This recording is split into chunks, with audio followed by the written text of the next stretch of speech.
So welcome to the second lecture of the 25th annual Lefeber Winter Series on Aging. And I'm your host, Elena Volpi.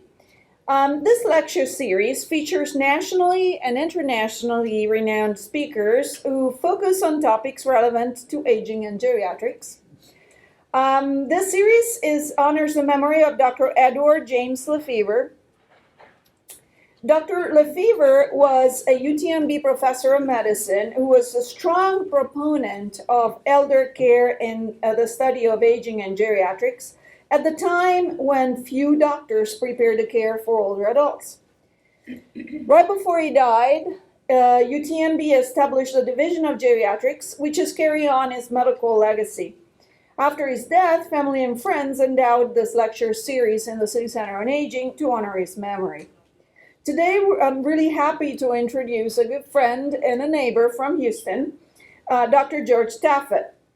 Dr. Taffet is the Robert Luchi MD Chair in Geriatric Medicine, the Geriatric Section Chief and Vice Chair for Education in the Department of Medicine at Houston Methodist Hospital, and a professor in the Geriatric and Cardiovascular Sciences sections at Baylor College of Medicine.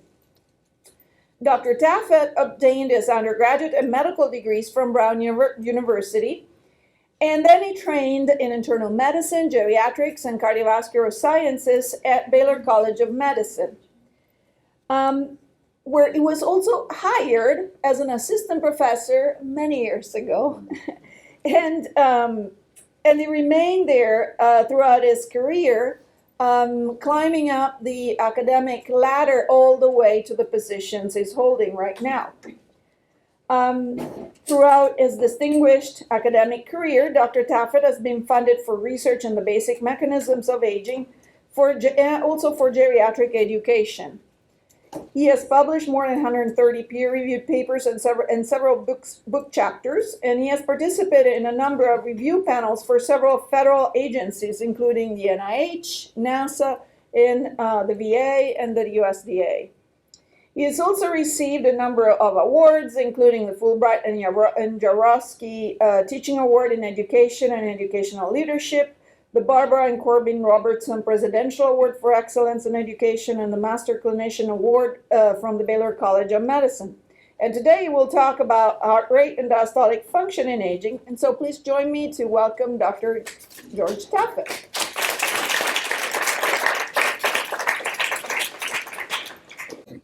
So thank you again all for coming. So I'm going to give a little roadmap of aging of the heart.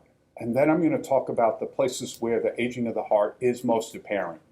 When the heart rate is fast, and people will know about that. But when the heart rate is slow, the old heart really tells a very different, and I would say unexplored story.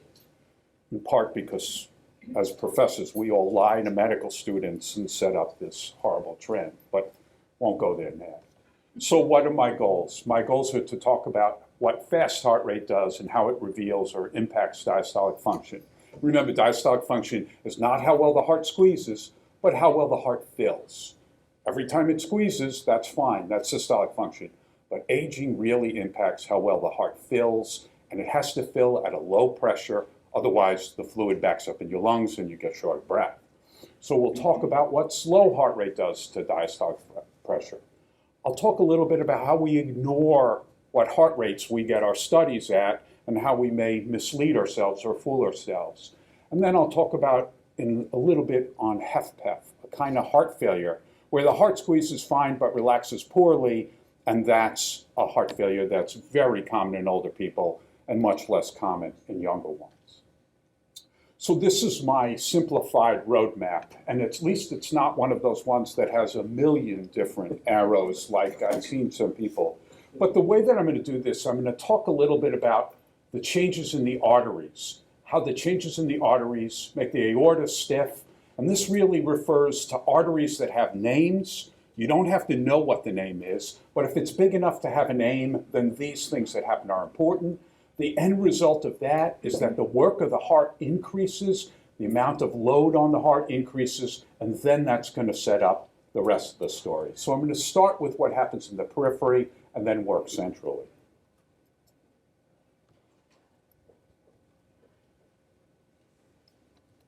Okay. So this is a cross-section through in a large artery. You can see this beautiful lining on the inside. It's called the endothelium. You then have some muscular layer, you have an elastic layer and then a muscular layer, and then finally the outside layer. And each one of these layers has changes in the R. So the endothelium, because cells die and have to be replaced and die and have to be replaced, you start running out of divisions, and the telomere shortening that sometimes we talk about really can start to impact here. So instead of it being this beautiful, symmetrical, hexagonal cells, you end up having one large cell doing the work of 3 or 4, and then you have some small cells, and it ends up being irregular as opposed to this beautiful paved surface. The elastin layer gets fragmented from thousands and thousands and maybe millions of stretches and stretches and stretches. It starts breaking apart and not doing its job as well. The media starts getting calcified. Parts of the proteins in here are not supposed to see calcium from the blood. When they do, the calcium precipitates, and boom, it starts getting things more rigid. And it's not that uncommon, especially in 95-plus-year-olds, to basically see all of their arteries are these beautiful little white highways that go throughout their body. They showed us a picture of a patient on Monday you could see all of the arteries in their leg just in a regular x-ray because the calcification occurred here. And then finally the lumen will increase and the collagen will increase. And these two will make the arteries even stiffer. In fact, the net results of all of these is that instead of your arteries being this beautifully flexible tubes, they become concrete pipes. Okay, here's how we measure that concrete pipeness. It's what we call pulse wave velocity. So this is not how fast the blood flows in the artery, but how fast the blood flow gets propagated. I'll show you better in the next slide. But basically, in a young person, it happens at about 500 centimeters a second. In an old person, it happens double or even triple that number. So what am I talking about? So these are two probes that measure blood flow. Here's a probe that shows the start of when the blood flow starts here at the aorta. Here's a probe that shows when the blood flow starts at the end of the aorta. And it takes a period of time for the pressure to move and therefore for the blood to start flowing. Now, obviously, this artery is the tail artery. So this is not from a person, it's from a mouse. But the concept is exactly the same. I've had people say, what the heck is this? So I thought I would sort of preempt this. So here you'll see in this mouse, it took a period of time here's our EKG, a period of time before the blood started flowing here. In this case, it's about 9 milliseconds. Here's the artery down here, and it took a longer period of time, maybe about 18 milliseconds for this blood flow to start. So the time that it takes to go from here to here is the time that it took the pressure wave to go from here to here. And in this case, it was 9 milliseconds. This distance was 40. So this pulse wave velocity was 440. Remember, the young person that I showed you was 550. So these numbers, even though this is a mouse where everything's really small versus a person where everything's really big, because these are functions of the materials, and mice and people are made out of the same materials, it ends up being exactly comparable. And in our mice that have really stiff arteries, they look exactly like people with stiff arteries. The result of that is that the heart has to do a lot more work. Oh, so here's just people from rural China. Hopefully none of them have the coronavirus. And here's people from the city in China. I guess in China they said the people in the cities eat 3 times more salt than the people in the rural areas. I don't know if that's true, but basically whether you lived in a city or a rural area, whether your blood pressure was 71 to 80, mean blood pressure, 80 to 90, or 90 to 100, you got the same exact slope. So we're talking about increasing pulse wave velocity here up well over 1,000 with increasing age, going from age 20 to age 80, independent of blood pressure and also independent of where you live. Okay. There's another thing that probably is more common. This pulse wave velocity is magical, it's very useful, but here's something that you'll know better, and that is that systolic blood pressure goes up with age. Not only does systolic blood pressure go up with age, but pulse pressure goes up with age. Pulse pressure is the difference between your systolic and your diastolic. You can see here it's probably 40, and here it's probably 70. Remember this Framingham data as people go from age 25 to age 75. The same thing's true whether it's cross-sectional, meaning checking everybody who's 20, checking everybody who's 30, checking everybody who's 40, or checking the 20-year-olds and seeing what happens to them when they turn to 30, checking the 25-year-olds, see when they happen to 35, et cetera, et cetera. That's called a cohort longitudinal. It doesn't matter. Basically, systolic blood pressure goes up, diastolic blood pressure probably stays flat, maybe it goes down a tad bit. This part is much less interesting than what happens with systolic, at least to a geriatrician. And one more thing happens. The collagen gets cross-linked. So not only do we have more collagen, but that collagen now all of a sudden is held together by glucose molecules, by sugar molecules. So it goes from being a little bit stretchy to being tied into a net. Again, the net result here, these things are called advanced glycation end products. It's what, because we use glucose as a highly reactive molecule, and therefore it will react to whatever's in the neighborhood, including parts of the collagen proteins, which we've had for essentially our entire lifetime. The collagen gets cross-linked, it gets stiffer, and obviously people that are diabetics who have much higher glucose have even stiffer blood vessels, and they have this problem even more than just your regular average older person. One more point. If I give a medicine that breaks those glucose cross-links, that break those advanced glycation end products, I can actually get the pulse wave velocity to go down.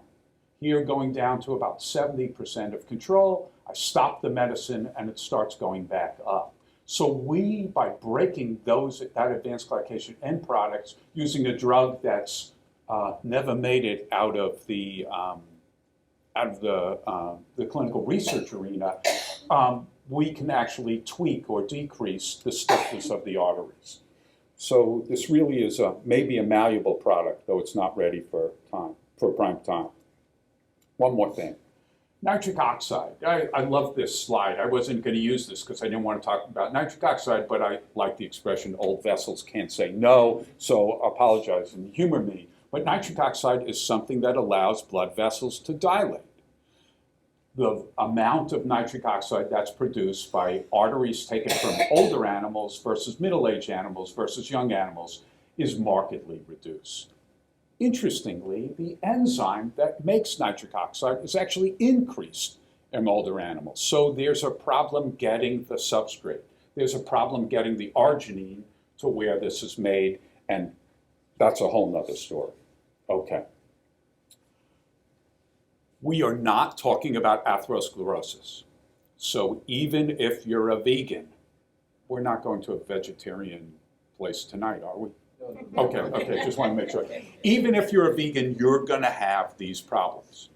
You're going to have this. This is not atherosclerosis. I'm going to read this because I just want folks to know. So atherosclerosis only happens to Western man. That's not true, but it sounds good. It's heterogeneous, meaning it happens in some parts, it skips, it happens the other part. It compromises the lumen. That's why it causes problems. The arteries narrow, they block blood flow. It's related to turbulence. So in places where there's a bifurcation, where the aorta makes a turn or that sort of stuff, it gets worse. Atherosclerosis has inflammation, and atherosclerosis is involved in this stuff called cholesterol. What I'm talking about has none of these factors. Aging, sometimes called arteriosclerosis, but the aging of the blood vessel that I've told you about, that stiffening, that largening, that hardening, that calcification, occurs in all species, or in most species that I know of. It certainly occurs in rabbits, it certainly occurs in bears, it certainly occurs in dogs, and it occurs in mice. It's uniform. The whole artery gets old at the same time. Not one part gets old and the other part stays young. The lumen gets bigger, so you actually get more blood flow through rather than less blood flow. It's not localized to the sites of stress. It happens everywhere.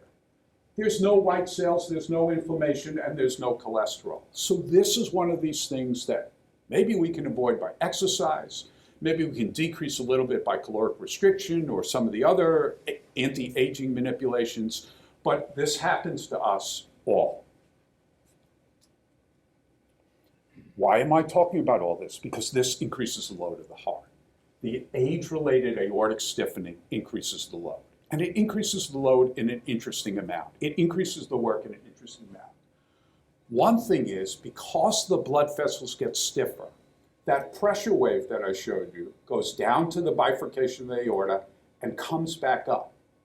One pressure plus one pressure adds. So the aortic valve may be still open when that returning pressure wave comes. All of a sudden, your blood pressure that your heart's seeing isn't 120, but it's now 160 or 170 because that returning pressure wave increased the amount of heart. When you're young, your pressure wave goes out, it takes a long time to come back, your aortic valve closes, and that pressure wave actually sends more blood into your coronary arteries. So it's good for your heart. When you get old, it's not so good. It increases the workload.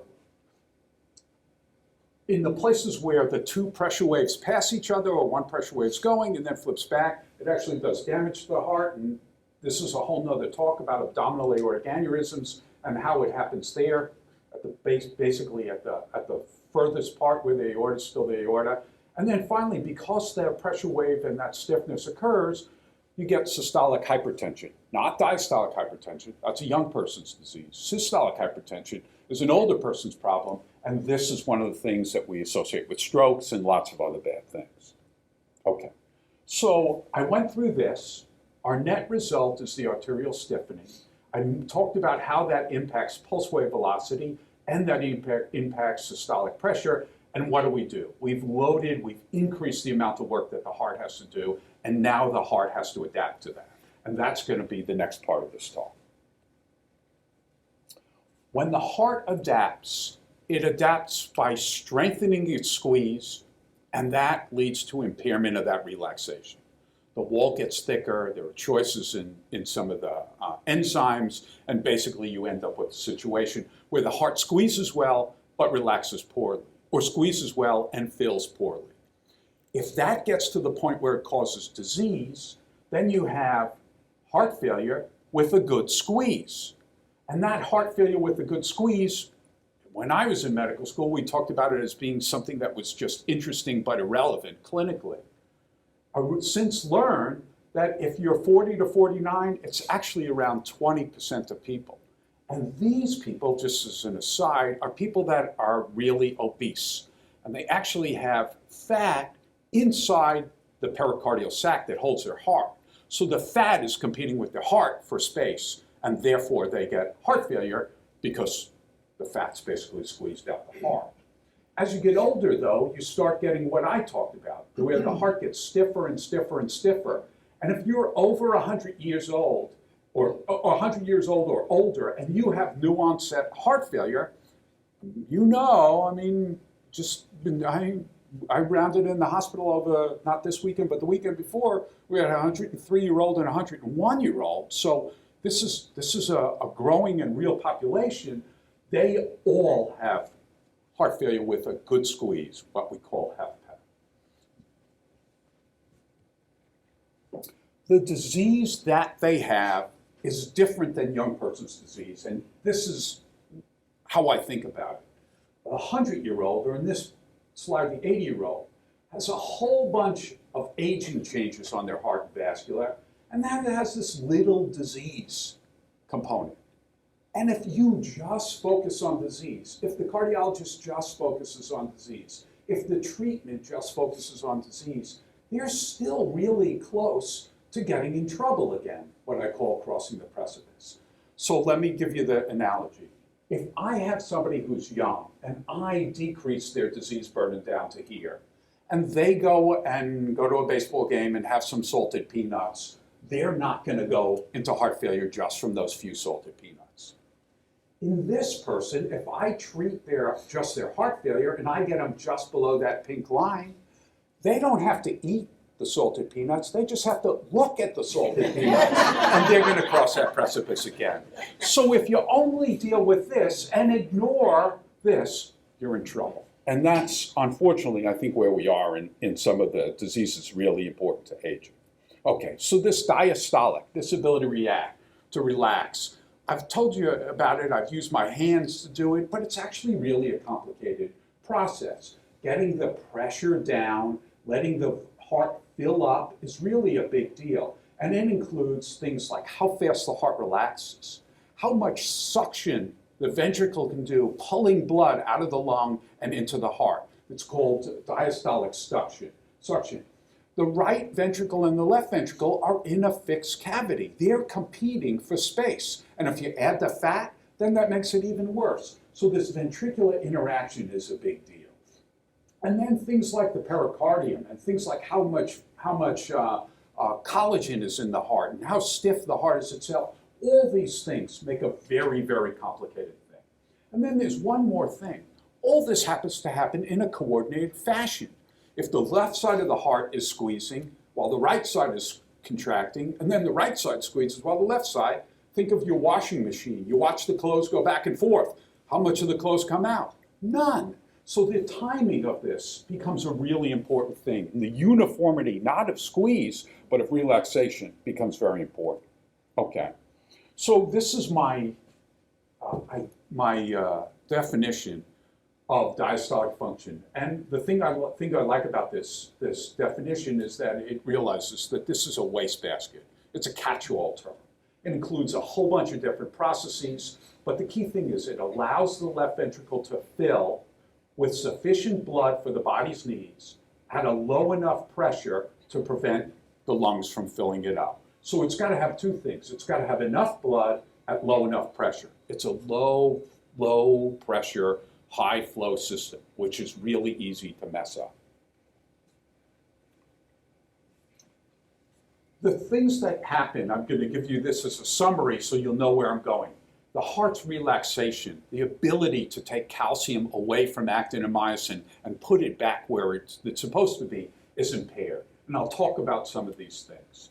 The fibrosis, the stiffness that happens to the heart, I'll talk about as well. I've got one slide on that washing machine effect, the right side of the heart squeezing while the left side relaxing, I'll talk a little bit about.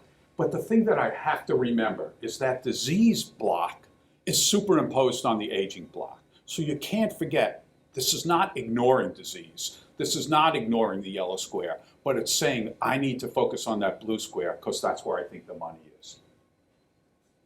Okay, so this is a picture of the filling of the ventricle of a young person. And you can see each one of these is a little time. The heart is split, the left ventricle is split into 4 quadrants. You have the time where the ventricle is filling, you have the time where the ventricle is the lowest velocity, lowest volume, and then here's the filling. And this little bump here is when the atrium squeezes. This is the filling that I'm interested in, right here in this phase. And if you look at what happens in a young person, the timing of this, here's your minimum, is all around the same. Here's about halfway. Here's the atrial squeeze. It's all very coordinated. It's all happening at the same time. Here's an older person, a healthy 77-year-old. No diseases, no high blood pressure. He climbed up the steps to the 2nd floor to get the study done. And if you look at the timing of his minimum, it's here, it's here, it's here, it's here. So there's about a 30 or 40 millisecond difference between here and here.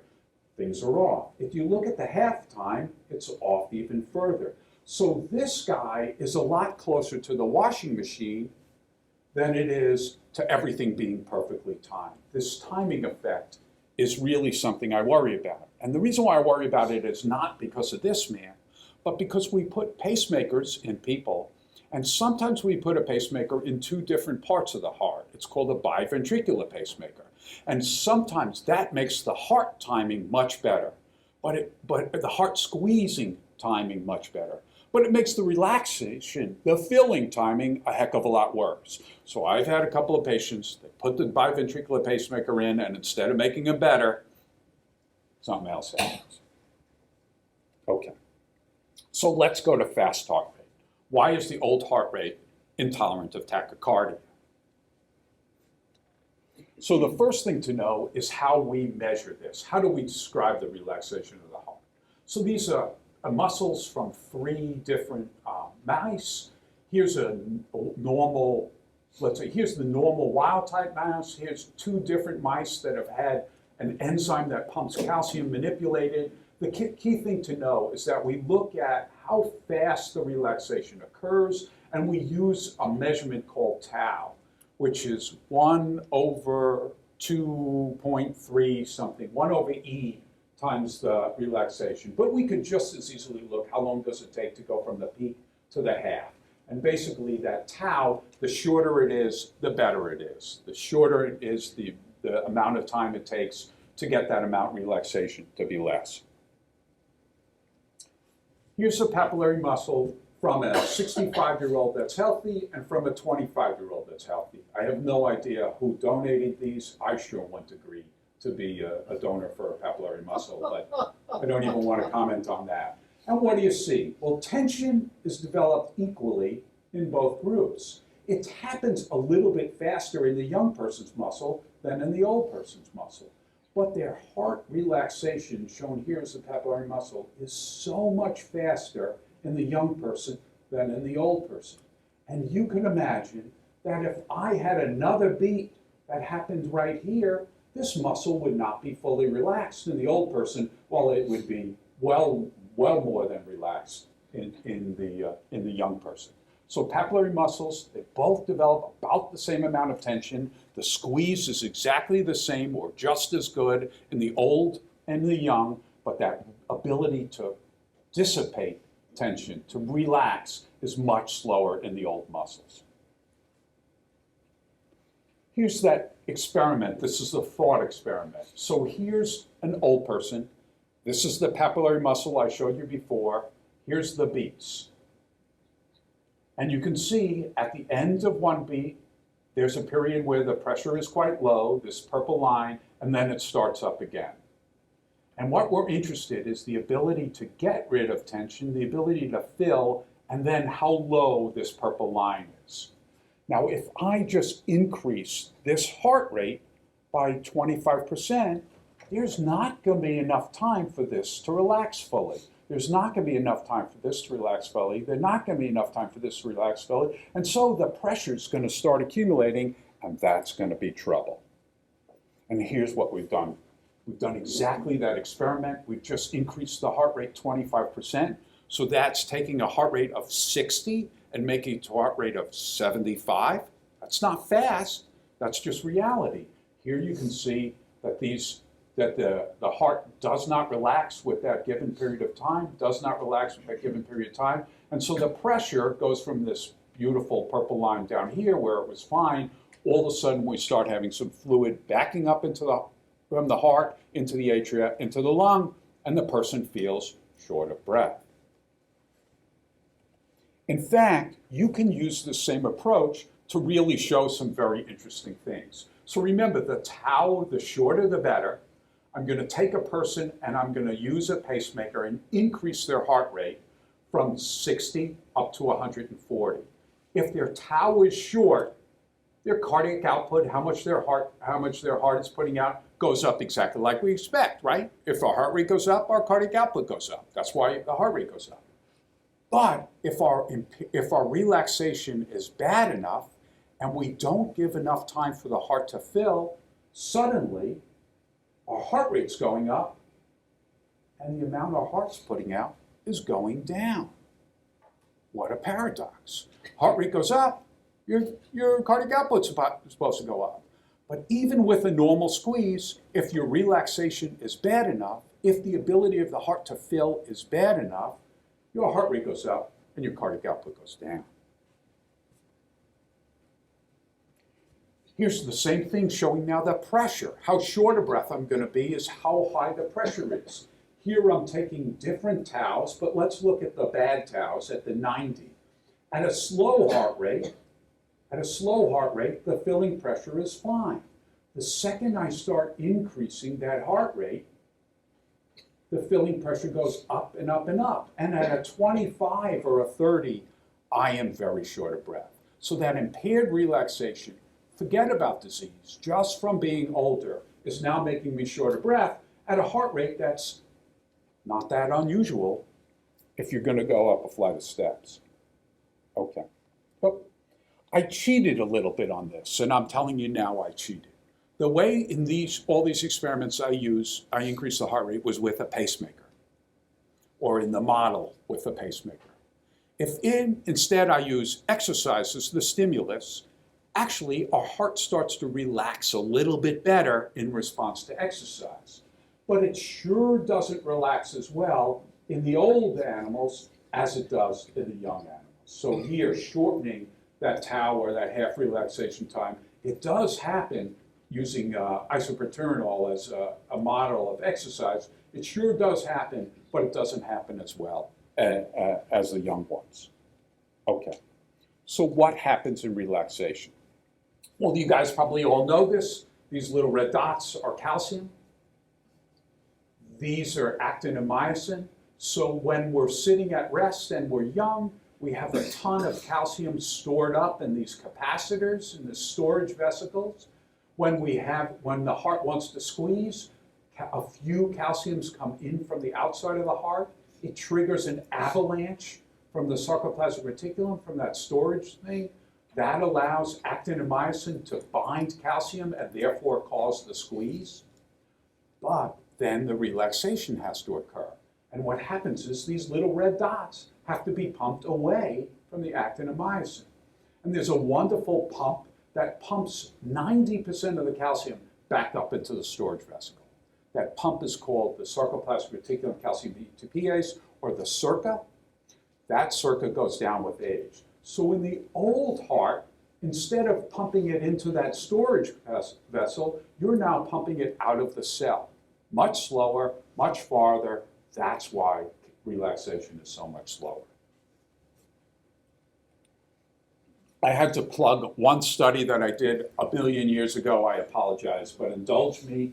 This is the amount of that Circa in a heart from a young animal. This is the amount of Circa in a heart from an old animal. It's decreased by about 40 or 50%. If we use ATP to label it, it's decreased here by about 30%. And if we look at how fast it takes up calcium, it's decreased again by about that 40%. Here's the young animal, here's the old animal. And interestingly, when we exercise-trained old rats for a month, so at the end of it, they could run for an hour on the treadmill, we could actually get their relaxation back to almost normal, their calcium back to almost normal. So this is not an immutable system, but you'd have to run like a rat, and it was no fun for them. Okay. I showed you Circa from rats. That's fine, but none of us are rats. This is just biopsies from people. And again, you'd be surprised what people will volunteer for. And these are biopsies from the heart of people, they're normal, healthy people, and I hope they got free parking. And you can see that in the 35-year-olds and the 40-year-olds, the amount of Circa is really quite high. In the 70 and 80-year-olds, it's quite low. So that decrease in Circa really does occur with age. Okay. So what did I tell you? At fast heart rate, for some mechanisms that I described, when your heart rate goes fast, you're going to, with your impaired relaxation, because you're older, you're going to have elevations in filling pressure, and you're going to get short of breath. It's in part due to slower calcium uptake into the sarcoplasmic reticulum, into those storage vesicles, because of the Circa. And this is actually a place where gene therapy has been discussed. I'm not going to volunteer for that either. Okay. So now let's go to the concept I think that's a little bit unusual, and that's slow heart rate. Because we all think slow heart rate is good, and I'm not so sure it is. Everybody knows that the way that you calculate how much your heart is putting out is you take your heart rate in beats per minute and you multiply it by how much the heart is squeezing each time, and you get your cardiac output. And we would all imagine that if we decreased our heart rate from 60 to 50, what would happen to our cardiac output? We would think it would go down, right? If we make this number lower, then that number's got to be lower. But that's wrong. And that's where I want to give you the excitement and how that, I think, tells us something about diastolic function.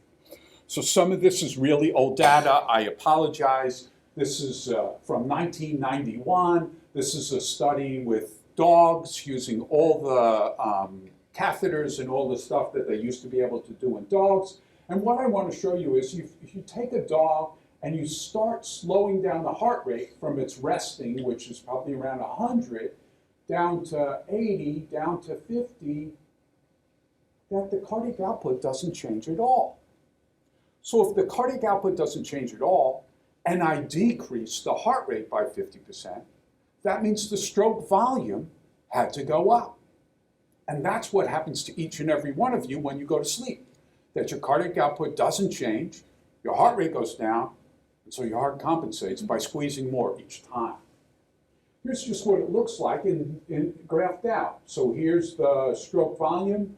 On this axis, how fast I'm pacing the heart. On this axis, or they pace the heart on this axis. And you can see as the heart rate gets slower and slower and slower and slower, the stroke volume gets bigger and bigger and bigger. The heart is able to fill better at low pressure to maintain cardiac output.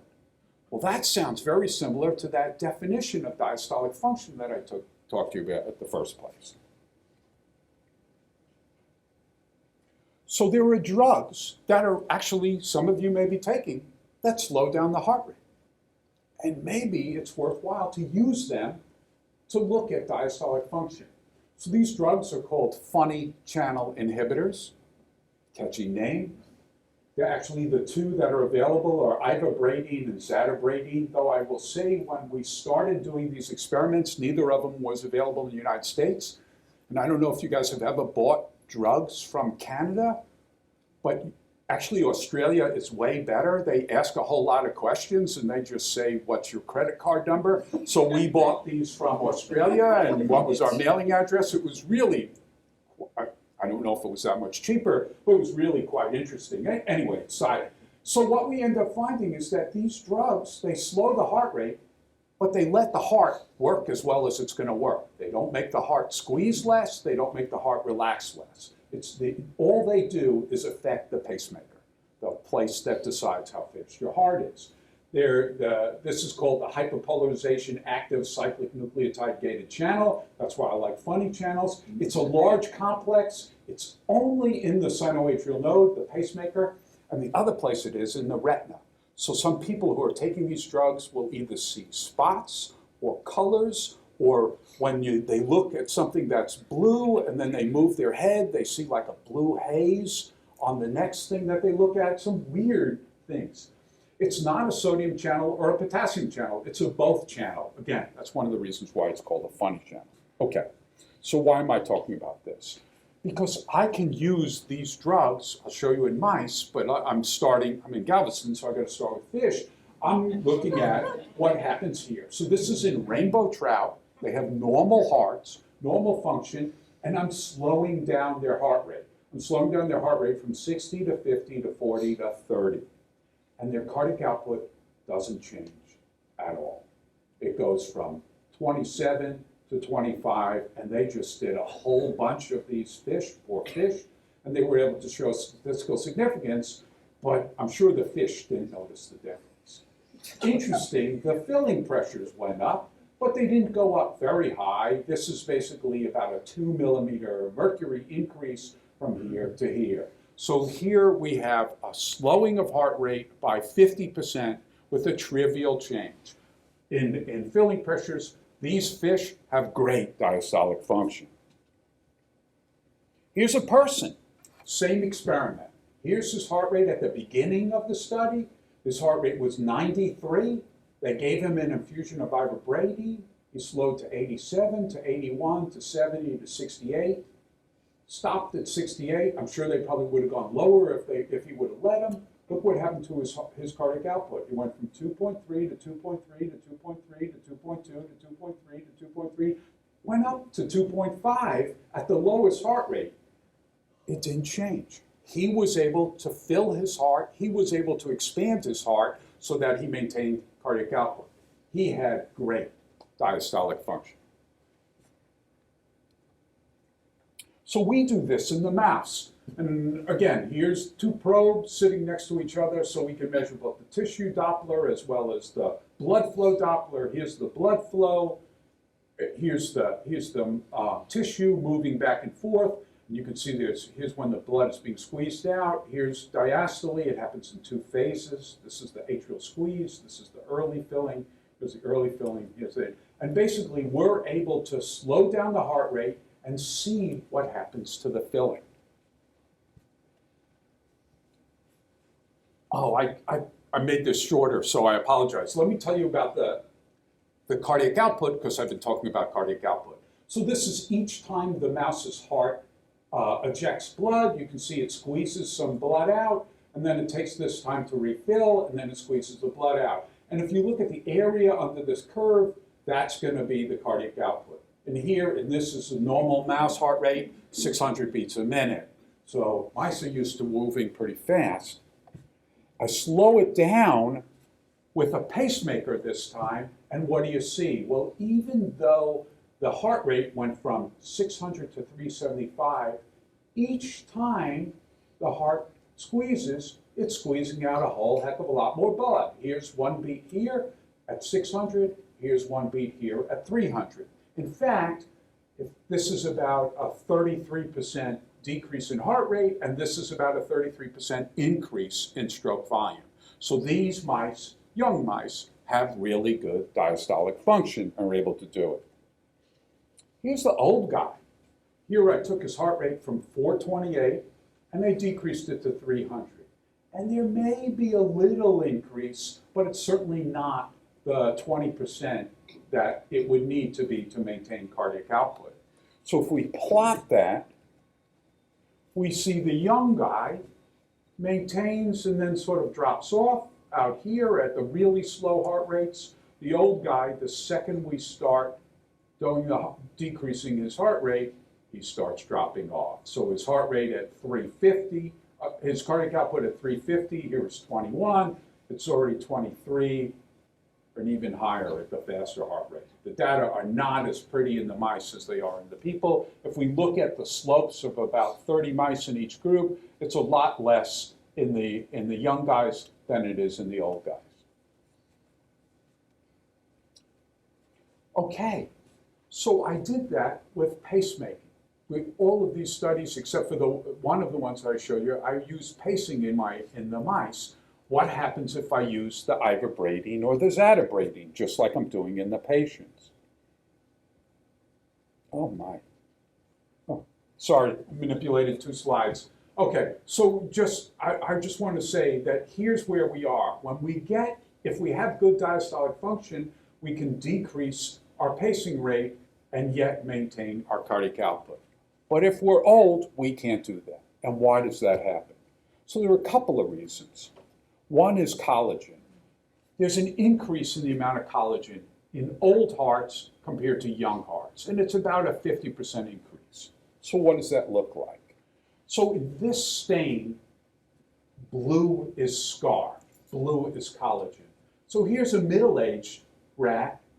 There's some collagen, maybe a little bit here, maybe a little bit diffusely, but look how it is in the old rat. This is a 90-year-old equivalent rat. And you can see that even as almost surrounding every muscle, there is collagen in this blue stuff. There's a whole lot more collagen. This is a whole lot stiffer. If I took this and slowed down the heart rate, it couldn't expand. It couldn't increase its stroke volume. It couldn't increase its filling volume. Its heart rate, its cardiac output would go down. How do we measure this in people? Well, we actually can do it in MRI. So in MRI, you measure the extracellular volume, and the thing that's in the extracellular volume is, in fact, largely the scar. So in young people, or collagen. In young people, the volume is less than 25%. In old people, it's up past 30%. If we look at it, looking at T1 relaxation time, again, it's faster in young people than it is in old people. The amount of collagen goes up just like it did in the rats, and therefore that's an impediment to that relaxation at low heart rates. If we look at the collagen, it's actually different. Here it is in young people, and you can see it's nice and small. In old people, it's a lot larger. Larger means stiffer. Small wire versus larger wire. So basically, if you measure the stiffness, it's much greater just on that level. Small, the collagen is small, the collagen is large, it's a lot stronger, it's a lot stiffer. If you look at the muscle cells, they're also stiffer. So not only is the collagen, the matrix, stiffer, but the muscle cells are stiffer. So this is using something called an atomic force microscope. You basically can make a little indentation in a cell and see how quickly or how hard it is to make the indentation, and then how quickly it bounces back.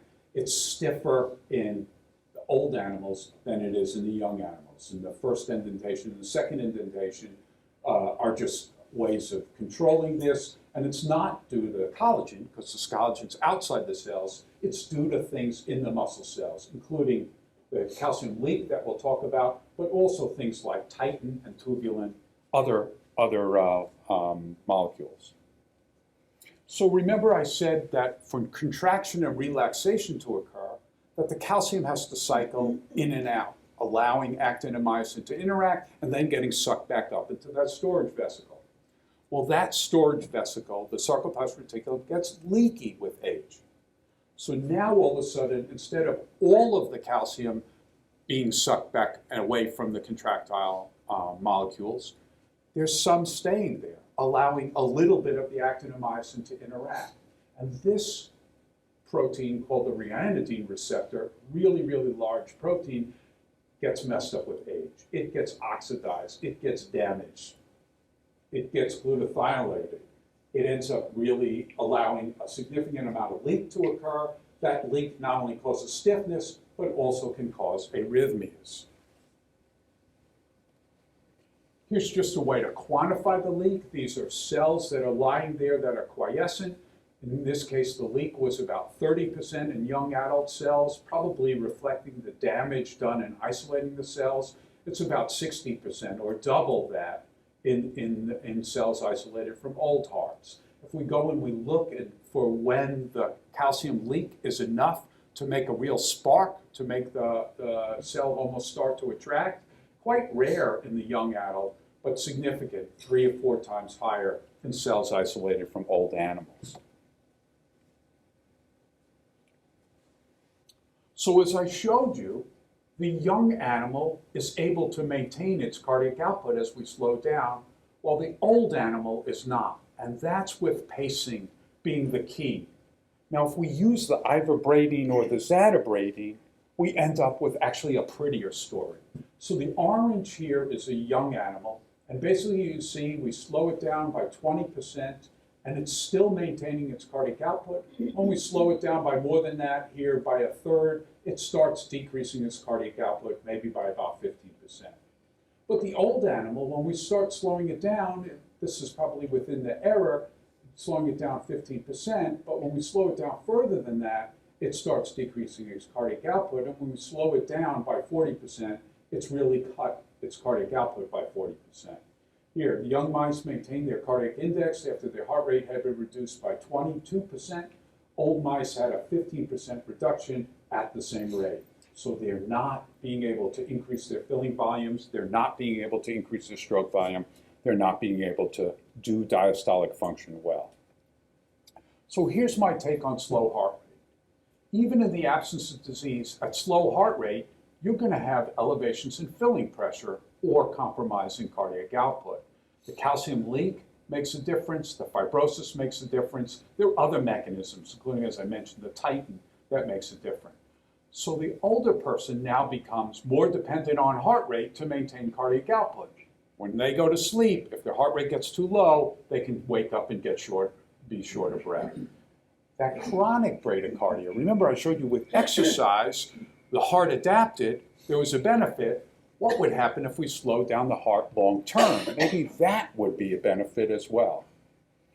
So I do a little bit of talks about evidence-based medicine, and I don't believe in evidence-based medicine. So for those of you who do, just know that that's a little bit of a challenge. But oftentimes, the most important thing in looking at research is who paid for it. Right, not what the results were in any way. So this is a study done in Norway, where they have socialized medicine, and they did not want to pay for pacemakers on a whole bunch of old people. Because one way to stop slow heart rate from causing problems is to put in a pacemaker, and then you don't have a slow heart rate. That fixes the issue. So they did a study where they did, in these people who had slow heart rates, either no treatment at all, or they gave them the old-time drug theophylline. Theophylline, it's just like caffeine, it speeds up your heart rate. And they start to say, hey, we won't have to pay for the pacemakers, we can just give them this caffeine-like drug, their heart rate will be faster, and we won't have to pay for the pacemakers. It didn't work. But the point is, not only didn't it work, but the people who had no treatment at all, who were allowed to have heart rates that averaged 44 and went up to 51, these heart rates caused a lot of them to develop heart failure. Those pressures got so high, they got in trouble, they got swelling of the legs, they got short of breath, all the big things that we talked about, and that happened about 20% of the time. Interestingly, in the ones that were on the theophylline, only 3% of them had heart failure. But they complained enough so that even Norway now pays for pacemakers. Remember to complain. It's a good thing. Okay. So I've really painted sort of a dismal story. Now let me give you some upbeat stuff. So here's this point, that if I look at people that have crossed the precipice, and if I only focus on the disease burden, they're going to be, look at the bag of peanuts and be back in heart failure. But if I say, hey, let me focus on the aging changes, maybe I can get them so it's not looking at the bag, but it's in fact eating the bag. We're not allowed to make Astros even references anymore, sorry. There is nothing better than the peanuts at the Astros game. Okay. So we use a combination of amino acids called N-acetylcysteine and glycine. And we've been able to show that when we give mice the N-acetylcysteine and glycine, their hearts relax better, their hearts, the filling of their ventricle is significantly better. Almost everything about their heart works better. Their systolic function is better too. It looks like the N-acetylcysteine works by making their mitochondria work better, by making the amount of energy available to the heart greater. What about in people? So we have a couple of studies with my good colleague Raj Shaker, who I probably should give 100% credit. I probably should have a big old sign with his name on there. We've been able to give people in a blinded fashion and in an unblinded fashion a whole lot of pills, because it takes a lot to get this amount of N-acetylcysteine and glycine to restore your glutathione. But things like how much they can walk, how well they feel, what exercise they can do, all those things have gotten better. We were talking about who owns the property to that, who owns the intellectual property to that, and actually right now it's Nestle. So if you ever travel to Brazil, you can get a Nestle product that has the N-acetylcysteine and glycine, but I will warn you, even though they've tried real hard, it still tastes horrible. What was it? The only medicine that works tastes bitter? No, that was where just a spoonful of sugar helps the medicine goes down comes from. Anyway. Here's just from those same animals, reminding me to say that in young people, the heart burns fat. In old people, the heart has a hard time burning fat, so it burns sugar. Until there's no sugar, and then it starts burning things like muscle. But here's just a study where we did, this is a long time ago, this is before Tropical Storm Allison, because Tropical Storm Allison flooded the cyclotron, and that area is still contaminated. So when you walk on Fannin, stay closer to the street, not to UP. Well, I bet they said it'll be 3,000 years before that'll be okay. Anyway, young mouse, a young rat. If I give it just the glucose, it takes it up quite a bit. If I add some fatty acid, it switches and chooses the fatty acid. Old one, take it, infuse it, add the fatty acid. It only can use the glucose. It only takes the glucose. So here's the ability of the animals to generate ATP. Here's carbohydrate as a source, and you can see carbohydrate as a source. It's quite good generation of ATP. Here's the animals fed the GlyNAC, the N-acetylcysteine glycine, also wonderful ATP generation and oxygen consumption. If I then go look at fat as the source, here's the old animals fed a regular controlled diet. They use no oxygen, they generate almost no ATP. Here's animals that have been fed the GlyNAC. They use a lot of oxygen, they generate a lot of ATP. So by giving the GlyNAC, we're able to restore their mitochondria, they're able to utilize fat, they're able to become new. Here's caloric restriction, it does the same thing. This is the study in mice. Here's the filling, it's good early in the young mice, not so good in the old mice, much better in calorically restricted old mice. Here's calorically restricted people, young people, not so good in typical old person, calorically restricted old person, significantly better. Using the E to A ratio, how much is early versus how much is late, it goes from 2 to 1.2 and back up to nearly to 1.8, nearly the 2.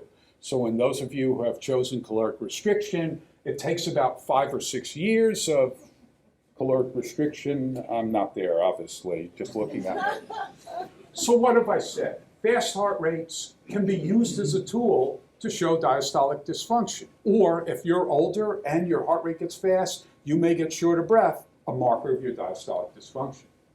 But I've introduced this idea that slow heart rate can also prompt the same thing, that the pressures get elevated and that you get short of breath. And this is one of the reasons why pacemakers are so effective in older people and why I end up being an advocate as opposed to the theophylline. Heart rate in general now becomes very important to think about when you look at a heart study. So if you get an echocardiogram, if you get a catheterization, somebody needs to look and say, gee, the heart rate was fast, the heart rate was slow, the heart rate was good, that kind of thing. And finally, I think we all have to realize that there really are two squares, that there really is a blue square and a yellow square. And if we only focus on the yellow square, focusing on disease, we're going to miss a place where we can make a whole lot of people better by focusing on the blue square. And the type of disease where that really is important is things like heart failure, where the squeeze is fine and the filling is bad. And here, this can be thought of as a geriatric syndrome. Focus on the yellow square and focus on the blue square, and the entire stack will get better. Here's all the people that did the work. Twee's been with me for almost 30 years. I have a connection with the Monterey Medical School, so every year or every 2 years, somebody from Monterey comes to work in the lab. They're all among the smartest people that I know. Durar Khoury now is the head of research, I think, for King Faisal in Saudi Arabia. Craig Hartley's retired. He lives in Sequim, Washington, and sends me pictures all the time. Kat and Mark Entman are still around in the lab. And these are the people that paid for this. And I really appreciate your attention, and I hope I didn't get going too much.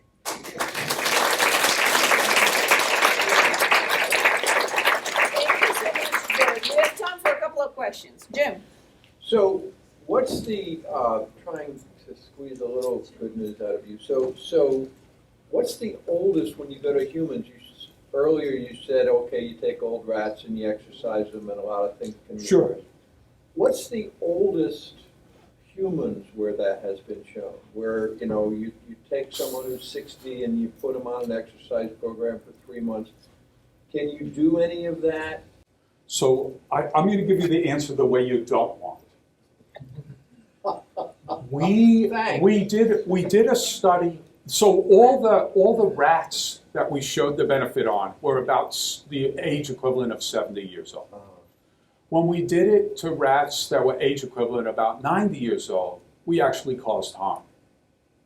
So your point, is there a place where this may not be so beneficial, trying to drive the filling, trying to get this compensation? I think the answer is definitely yes. But if you're asking me when that is, I think it's probably quite heterogeneous. Well, I guess I mean, my understanding, and maybe I'm wrong, is that, you know, there have been studies on young marathoners Sure. and all that stuff, or even old marathoners who've been doing it a long time, that show a lot of those things you measure are Right. better, Right. right? That's for sure. And then there are other studies, like Elena does and Blake does, where you take old people and you put them on exercise program, Mhm. and you just biopsy everything, not their heart. Right. And I'm just wondering if there's any studies, you know, in 60-year-olds, for example, or 70-year-olds, where you take them and you put them on a 3-month exercise program with aerobic exercise that has been shown that any of those measures of cardiovascular function, Okay. compliance, whatever, So have improved. yes. So the answer is yes. Okay. And but they're not nearly as convincing as what you would like. Put somebody on a 1-year exercise program graded and see significant improvement. But there is a fantastic study where Ed Licata and Jerry Flagg took people who were lifelong exercisers and bribed them to stop exercising for 3 months. And their diastolic function plummeted.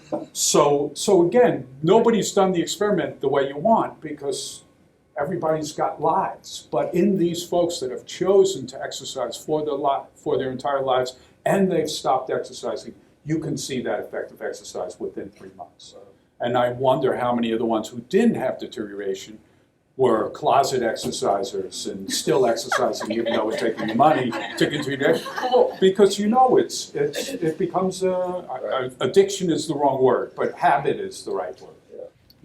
Okay, we've passed the hour, so if you have any more questions, we can have the questions one-on-one during 1NG session. And I would like to thank Dr. Taffet again very much for his talk. And I'll see you now there. UTMB Health, working together to work wonders.